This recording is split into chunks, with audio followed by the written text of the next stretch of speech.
So, eto na. How to install Kinemaster without watermarks. So, dapat munang wala tayong Kinemaster na app sa phone natin. Pero ako, kaka-install ko pa lang yun ngayon. Kaya meron na akong Kinemaster. So, i-uninstall nyo muna yung mga old version of Kinemaster nyo. Then, let's go to Google. Huwag kayong magda-download sa Play Store kasi old version lang yung makukuha natin. May watermark pa yun. Ayan. So, search natin yung Kinemaster mod digit bin. Ito. Ayan. Then, pindutin lang natin yung Kinemaster APK latest version download. Yung pinakauna. Then, hintayin natin. Okay, madali lang. So, dapat yung lumabas ganito. May digit bin, and then may kulay blue na ganyan. Scroll lang natin, and then, as you can see, may Kinemaster 5.0, 0.0, 220, 85, 855. Ang pinutin natin is yung download Kinemaster Premium Unlock APK kasi nandyan yung other features ng Kinemaster na bagay sa mga Android natin, Android phone. So, pindutin natin siya. Ayan. Wait lang natin.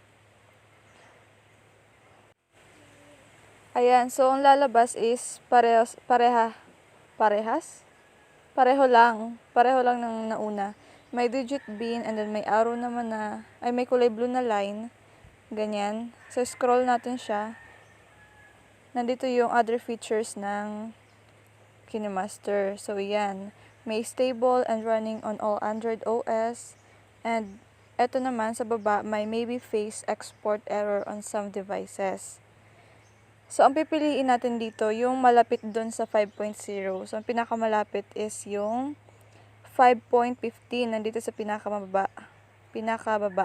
Yung Kinemaster Pro Mod 4.15.9.17 78.2. Ayan. So, ang gagawin natin is pipindutin natin siya. So, ayan, pinutin natin yung Kinemaster Pro Mod. Yung latest. Itong latest. Okay. Wait lang, mahina yung signal.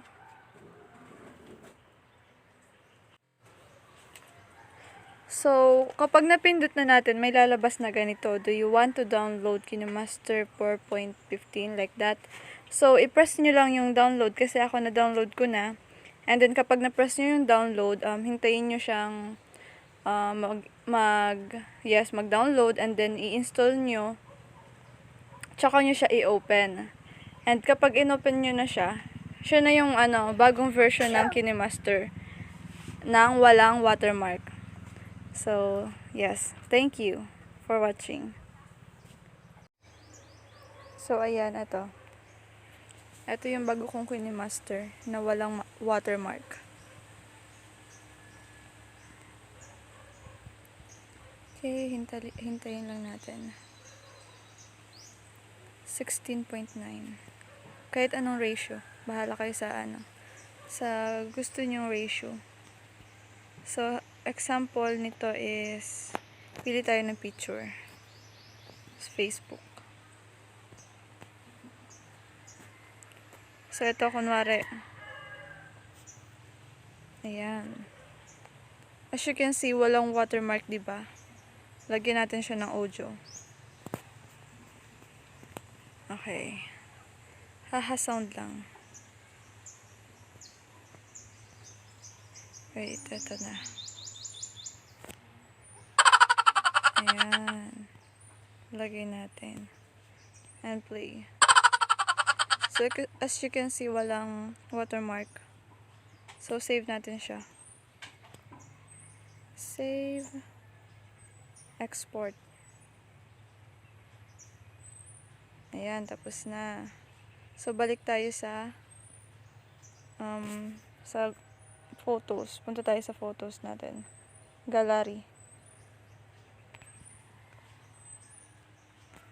Ayan. So, pindutin natin yung, hanapin natin sa video natin yung in-export natin. So, eto na yun. Ayan.